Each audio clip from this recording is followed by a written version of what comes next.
नमस्कार, India live देख रहे हैं आप। मैं हूं आपके साथ प्रिया शर्मा। रुक करते हैं खबरों की ओर। केंद्रीय गृह मंत्री अमित शाह ने सोशल मीडिया पर पोस्ट कर विदेशों में फरार अपराधियों के खिलाफ भारतीय एजेंसियों की कार्रवाई की जानकारी दी है। गृह मंत्री कार्यालय के मुताबिक भारतीय एजेंसियों ने मलेशिया में फरार 3 भारतीय गैंगस्टरों को पकड़ा, उन्हें भारत प्रत्यर्पित किया और पुलिस हिरासत में भेज दिया। जसप्रीत सिंह, अजय सिंह और पवनदीप सिंह नाम के इन आरोपियों के बम्बिहा गिरोह से जुड़े होने की बात कही गई है। बता दें कि इन पर जबरन वसूली, सीमा पार हथियार और नशीले पदार्थों की तस्करी समेत कई गंभीर अपराधों के आरोप हैं। लुधियाना में नाकाम ग्रेनेड हमले से भी इनका कनेक्शन बताया जा रहा है। बता रहे कि अमित शाह ने कहा कि प्रधानमंत्री नरेंद्र मोदी के सुरक्षित और संरक्षित भारत के दृष्टिकोण के तहत भारतीय एजेंसियां लगातार कार्रवाई कर रही हैं। गृह मंत्री के मुताबिक अकेले 2026 में 51 कुख्यात अपराधियों के निर्वाचन में सहायता की गई।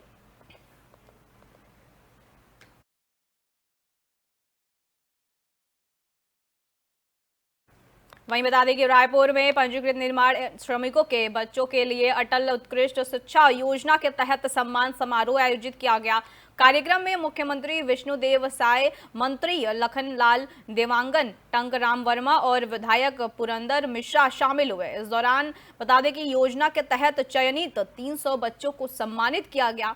वहीं मुख्यमंत्री विष्णुदेव साय ने बच्चों और उनके अभिभावकों को बधाई देते हुए कहा कि श्रमिक परिवारों के बच्चों को बेहतर शिक्षा और आगे बढ़ने के अवसर मिलना खुशी की बात है। वहीं उन्होंने कहा कि इन बच्चों में शिक्षा के प्रति उत्साह और आत्मविश्वास देखकर प्रसन्नता होती है। मुख्यमंत्री ने श्रमिकों के बच्चों के उज्जवल भविष्य की कामना करते हुए सरकार की योजनाओं का लाभ पात्र परिवारों तक पहुंचाने पर जोर दिया है।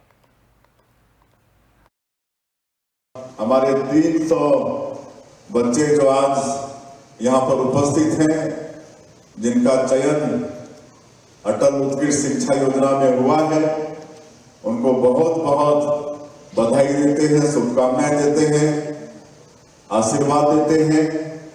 उनके अभिभावक भी आए हैं, उनको भी बधाई देते हैं।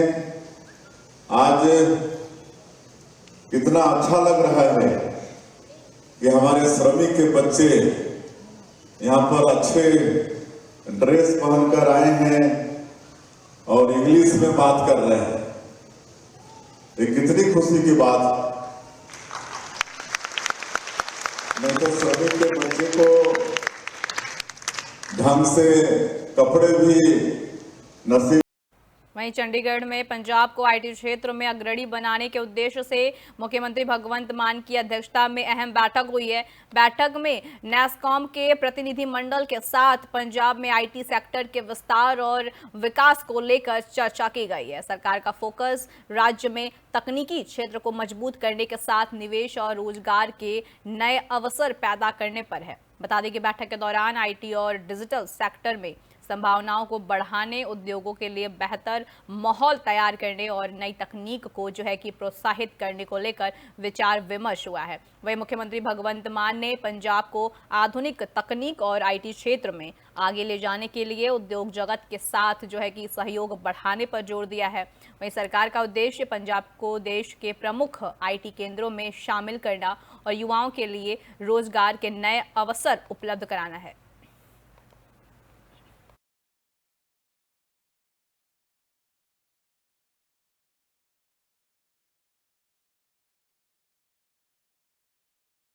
वहीं उत्तराखंड में रोपवे परियोजनाओं को रफ्तार देने की तैयारी तेज हो गई है।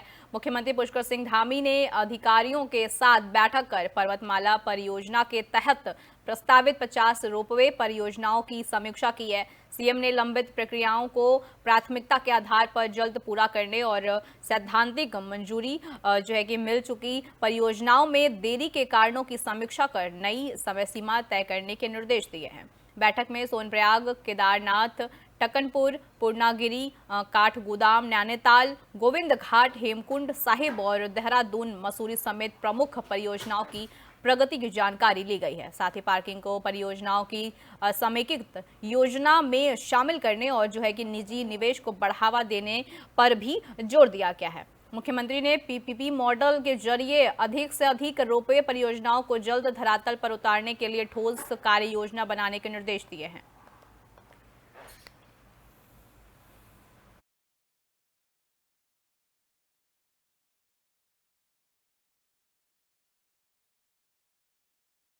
बढ़ते अगली खबर की ओर, लखनऊ में राष्ट्रीय लोक दल यानी कि आरएलडी के प्रदेश अध्यक्ष ऐश्वर्य राज सिंह ने प्रेस कॉन्फ्रेंस की है। इस दौरान कांग्रेस के वरिष्ठ नेता साजिद खान आजमी ने आरएलडी का दामन थाम लिया है। वही बता दें कि प्रदेश अध्यक्ष ऐश्वर्य राय सिंह ने उनका पार्टी में स्वागत किया है। उन्होंने कहा कि आजमगढ़ से राष्ट्रीय लोकदल का पुराना लगाव रहा है और अब चौधरी जयंत सिंह के नेतृत्व को हर जिले तक पहुंचाया जाएगा। वहीं ऐश्वर्य राज सिंह ने कहा कि पार्टी को जमीनी स्तर पर मजबूत करने के लिए लगातार काम किया जा रहा है। साजिद आजमी के आरएलडी में शामिल होने से पूर्वांचल में पार्टी की मजबूती और बढ़ने का दावा किया गया है। बता दें कि प्रदेश अध्यक्ष ने कहा कि राष्ट्रीय लोकदल संगठन विस्तार पर जोर दे रहा है और आने वाले समय में हर जिले में जो है कि पार्टी की सक्रियता बढ़ाई जाएगी। हम लोगों के बीच पूर्वांचल से लेकर पश्चिम तक हम लोगों के बीच मोहम्मद साजिद आजमी साहब, जो कि आजमगढ़ के रहने वाले हैं और आजमगढ़ की धरती पर जिन्होंने बहुत समय से आजमगढ़ की धरती पर आपने काम किया है। इससे पहले कांग्रेस पार्टी में विभिन्न दायित्वों पर आपने निर्वहन किया, कांग्रेस पार्टी के कार्यक्रम। और आजमगढ़ की जो धरा है वो राष्ट्रीय लोकदल के लिए एक बहुत ही पुरानी धरा रही। पूर्व मुख्यमंत्री रहे राम नरेश यादव जी आजमगढ़ की धरती से आते हैं और 1977 में वो जनता पार्टी सरकार है चौधरी चरण।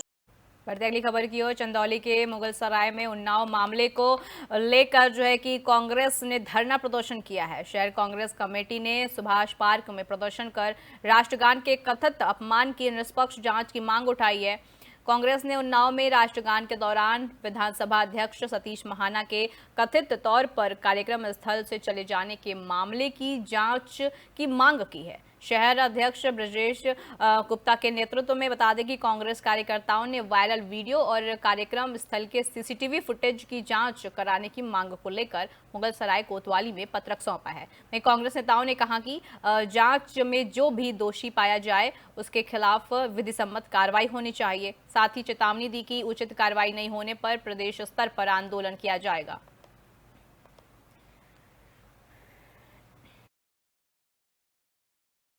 मामला यह है कि उन्नाव में राष्ट्रगान के दौरान उत्तर प्रदेश विधानसभा के अध्यक्ष कथित रूप से कार्यक्रम स्थल से चले जाते हैं। जो राष्ट्रगान में विधानसभा अध्यक्ष श्री सतीश महाना जी, वहां पर हम लोग यह चाह रहे हैं कि हम लोग आज थाने पर यह देंगे संबंधित के खिलाफ कागजात, जो सीसीटीवी फुटेज के माध्यम से उपरोक्त संबंधित अधिकारी, आयोजक व प्रत्यक्षदर्शियों का बयान दर्ज। वहीं कानपुर में करीब 1 घंटे की तेज बारिश ने नगर निगम और स्मार्ट सिटी के दावों की पोल खोल दी है। कानपुर दक्षिण के गोविंद नगर इलाके में बारिश के बाद सड़कें और बाजार जलमग्न हो गए हैं। जलभराव के बीच खुले नाले जो है कि लोगों के लिए खतरा बने हुए हैं। वहीं व्यापारियों और राहगीरों को पानी के बीच आवाजाही करने में भारी परेशानी का सामना करना पड़ा। स्थानीय व्यापारियों का आरोप है कि नालों की सफाई, जल निकासी और सड़क निर्माण के नाम पर करोड़ों रुपए खर्च होने के बावजूद समस्या जस की तस बनी हुई है। इसी के विरोध में कांग्रेस नेता विकास अवस्थी ने कार्यकर्ताओं के साथ जो है कि जल भराव वाली सड़क पर जो है नाव चलाकर प्रदर्शन किया है। बता दें कि कार्यकर्ताओं ने नगर निगम के खिलाफ नारेबाजी की। वहीं स्थानीय लोगों ने स्थायी जल निकासी व्यवस्था और जर्जर सड़कों की मरम्मत की मांग की है। देखिए, दक्षिण का चावला मार्केट चौराहा है, जहां पर व्यापार की मेन हब है दक्षिण का। यहाँ की स्थिति ये है कि इस सड़क यहाँ के जिला प्रशासन ने, नगर निगम ने, नेताओं ने व्यापारियों के साथ धोखा देने का काम किया है। उनका व्यापार ठप है और सबसे ज्यादा राजस्व इस कानपुर दक्षिण से जाता है। वहीं मुख्यमंत्री पुष्कर सिंह धामी के सलाहकार और पूर्व कैबिनेट मंत्री दिनेश अग्रवाल ने सेतु आयोग की कार्यप्रणाली को लेकर जानकारी दी है। उन्होंने कहा कि जिस तरह नीति आयोग केंद्र सरकार के लिए नीति अनुसंधान का काम करता है, उसी तर्ज पर उत्तराखंड में सेतु आयोग की स्थापना की गई है। दिनेश अग्रवाल को आयोग में सलाहकार की जिम्मेदारी जो है कि सौंपी गई है। उन्होंने बताया कि सेतु आयोग राज्य की नीति निर्माण प्रक्रिया को साक्ष्य आधारित और परिणाम केंद्रित बनाने में महत्वपूर्ण भूमिका निभा रहा है। आयोग अर्थव्यवस्था और कौशल विकास, अवसंरचना एवं कल्याण, शहरी एवं उपनगरीय विकास, अनुसंधान एवं मूल्यांकन और डाटा एनालिसिस जैसे 5 प्रमुख क्षेत्रों में काम कर रहा है। आपको बता दें कि उन्होंने कहा कि योजनाओं और नीतियों के प्रभाव का वैज्ञानिक मूल्यांकन कर डाटा के आधार पर सरकार को बेहतर नीति निर्माण के सुझाव दिए जा रहे हैं।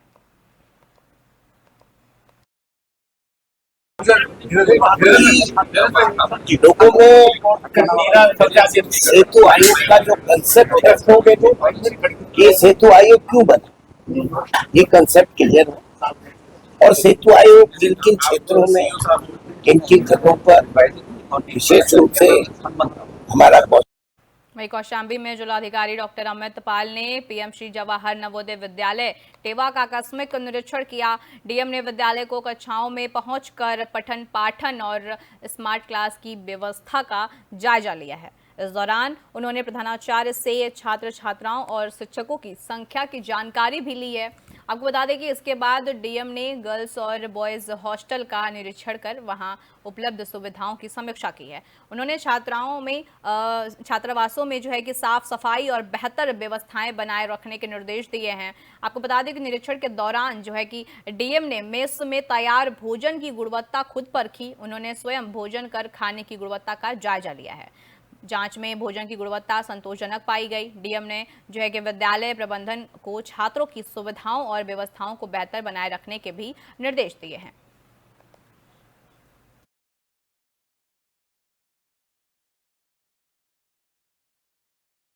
वहीं पीलीभीत में सावन के चौथे सोमवार पर शिव भक्तों का उत्साह देखते ही बना।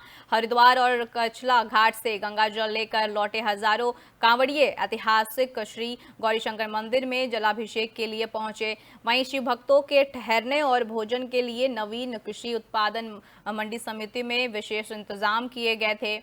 मंडी परिसर पहुंचे गन्ना राज्य मंत्री संजय गंगवार और डीएम ज्ञानेंद्र सिंह ने कांवड़ियों पर पुष्प वर्षा कर उनका स्वागत किया। दोनों ने शिव भक्तों से मुलाकात कर उनका हालचाल जाना और स्वयं भोजन व प्रसाद भी परोसा। मंत्री ने कहा कि कांवड़ियों की सेवा और सुरक्षा के लिए प्रशासन पूरी तरह प्रतिबद्ध है। वहीं स्वागत कार्यक्रम के बाद जो है कि डीएम ने जिले के विभिन्न कांवड़ मार्गों का निरीक्षण किया है। उन्होंने सुरक्षा, प्रकाश व्यवस्था और स्वास्थ्य शिविरों की स्थिति का जायजा लेकर अधिकारियों को जो है कि जरूरी निर्देश भी दिए हैं।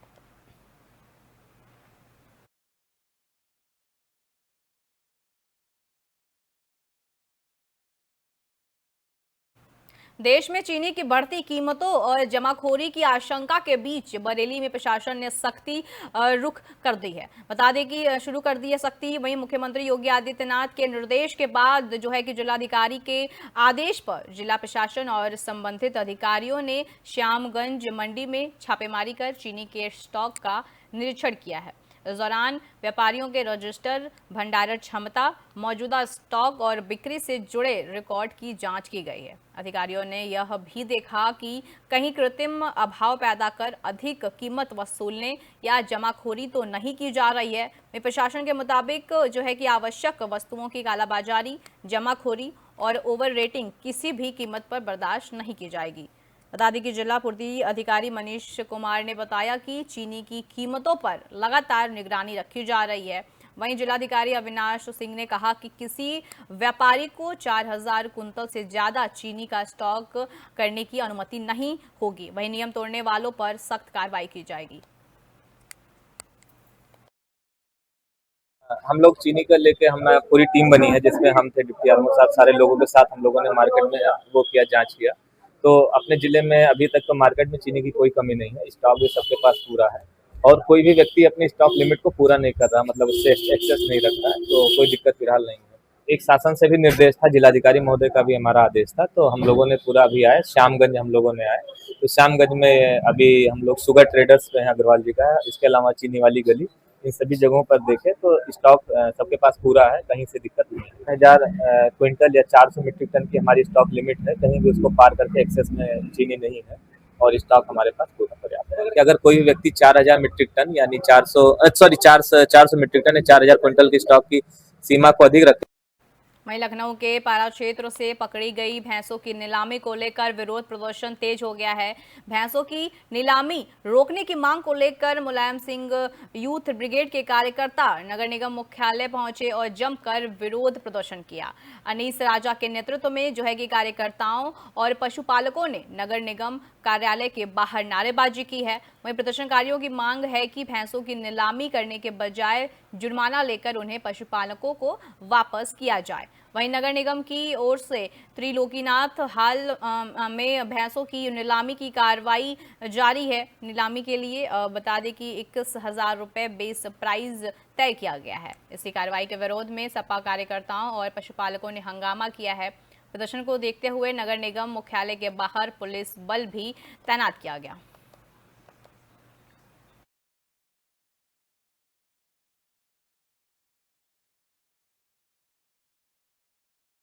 वहीं कन्नौज के गुगरापुर स्थित पीएम श्री कंपोजिट विद्यालय में बच्चों के हंगामे के मामले में अब साजिश का एंगल सामने आया है। आरोप है कि छोटे बच्चों को जरिया बनाकर सरकार और बेसिक शिक्षा व्यवस्था को बदनाम करने की कोशिश की गई है। मामले में खंड शिक्षा अधिकारी की तहरीर पर अज्ञात लोगों के खिलाफ जो है कि मुकदमा दर्ज कर जांच शुरू कर दी गई है। वहीं गुरुवार को बच्चों और बता दें कि परिजनों ने इंचार्ज प्रधानाध्यापक के खिलाफ स्कूल गेट पर प्रदर्शन किया था। बच्चों ने प्रधानाध्यापक पर भेदभाव, पढ़ाई नहीं कराने और अन्य गंभीर आरोप लगाए थे। बता दें कि प्रधानाध्यापक ने आरोपों को खारिज करते हुए कुछ शिक्षकों पर बच्चों को भड़काने का आरोप लगाया है। वहीं मंत्री असीम अरुण ने कहा कि अव्यवस्था के खिलाफ आवाज उठाना सही है, लेकिन यह भी देखना जरूरी है कि कहीं कोई साजिश का हिस्सा तो नहीं बन रहा है। वहीं बीजेपी जिलाध्यक्ष वीर सिंह भदौरिया ने भी जांच में सच्चाई सामने आने की बात कही है।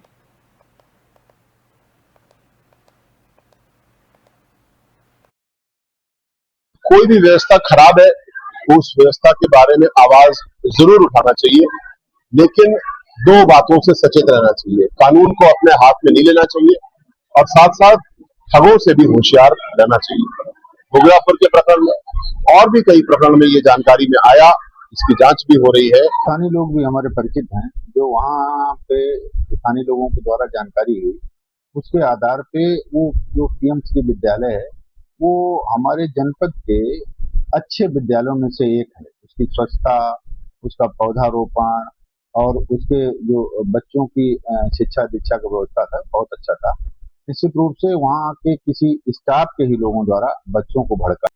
बढ़ते अगली खबर की ओर। नासिक के सुरगाड़ा तहसील के चिंचला गांव में शमशान भूमि तक पहुंचने के लिए पक्की सड़क नहीं होने से ग्रामीणों को भारी परेशानियों का सामना करना पड़ रहा है। हाल ही में जो है कि गांव के 61 वर्षीय झिनू सुकर पालवा का निधन हुआ। अंतिम संस्कार के लिए शव को शमशान भूमि तक ले जाते समय बता दें कि परिजनों और ग्रामीणों को नदी पार करनी पड़ी। ग्रामीणों के मुताबिक जो है कि बारिश के मौसम में नदी का जल स्तर बढ़ने से परेशानी और गंभीर होती जा रही है। ऐसे में अंतिम संस्कार के लिए लोगों को जान जोखिम में डालकर नदी पार करनी पड़ती है। ग्रामीणों का कहना है कि यह समस्या कई वर्षों से बनी हुई है, लेकिन अब तक जो है कि स्थायी समाधान नहीं हुआ है। वहीं नागरिकों ने प्रशासन और ग्राम पंचायत से शमशान भूमि तक जो है कि पक्की सड़क और नदी पर जरूरी व्यवस्था कराने की मांग की है।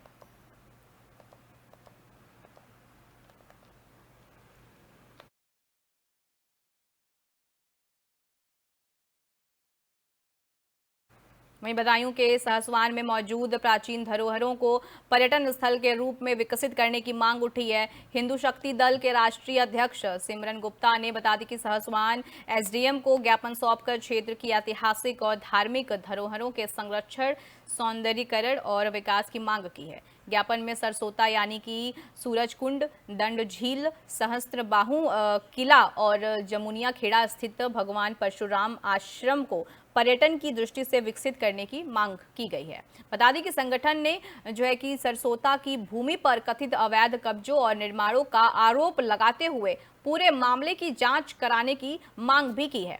साथ ही संबंधित भूमि को कब्जा मुक्त कराने और प्राचीन धरोहरों को सुरक्षित करने की मांग उठाई गई है। संगठन ने चेतावनी दी है कि मांगों पर कार्रवाई नहीं हुई तो उच्च न्यायालय का रुख किया जाएगा।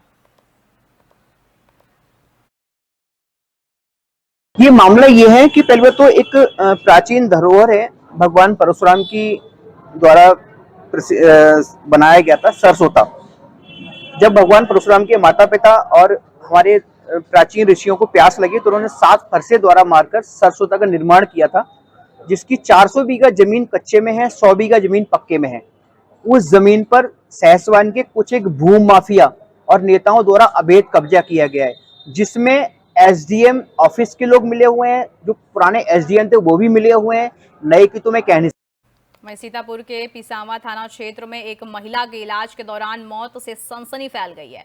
बताया जा रहा है कि महिला सीढ़ी पर चढ़ते समय गिर गई थी, जिसके बाद उसे इलाज के लिए अस्पताल ले जाया गया, जहां उसकी मौत हो गई। महिला की मौत की खबर मिलते ही परिवार में कोहराम मच गया। वहीं बहन का शव देखते ही भाई के पैरों तले जमीन खिसक गई।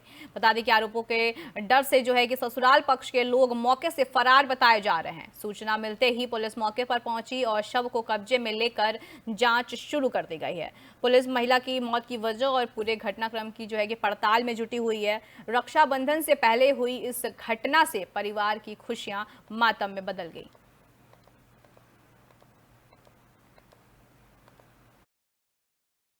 आज दिनांक 24/8/2026 को थाना पिसावा के ग्राम जलाईपुर में एक महिला की मृत्यु होने की सूचना प्राप्त हुई, जिसके संबंध में परिजनों से बात करने पर ज्ञात हुआ कि वो महिला सीढ़ियों से गिर गई थी, जिससे उसके सर में चोट आई थी, जिसे इलाज के लिए जिला अस्पताल ले जाया गया था परिजनों द्वारा, जहां उसकी मृत्यु हो गई है।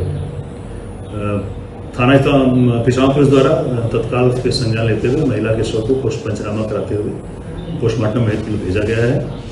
पोस्टमार्टम रिपोर्ट प्राप्त होने के बाद जो भी वैधानिक कार्रवाई की जाएगी। मौके पे शांति व्यवस्था की कोई। वहीं गाजियाबाद और गौतम बुद्ध नगर की सीमा पर लाल कुआं पुल के नीचे जल भराव की समस्या कि बारिश में गंभीर होती जा रही है। पानी की निकासी की पर्याप्त व्यवस्था नहीं होने से यहां घंटों तक जाम लगा रहता है। इसका सबसे ज्यादा असर कि स्कूली बच्चों, आम राहगीरों और वाहन चालकों पर पड़ता है।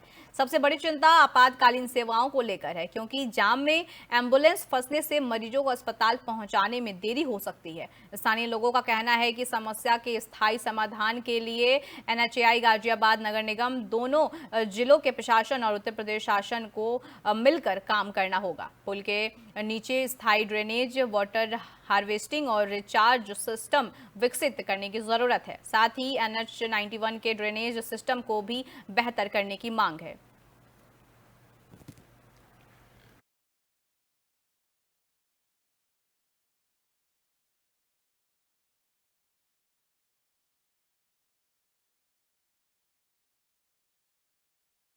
फिलहाल के लिए इतना ही। आप देखते रहिए इंडिया डेली लाइव। नमस्कार।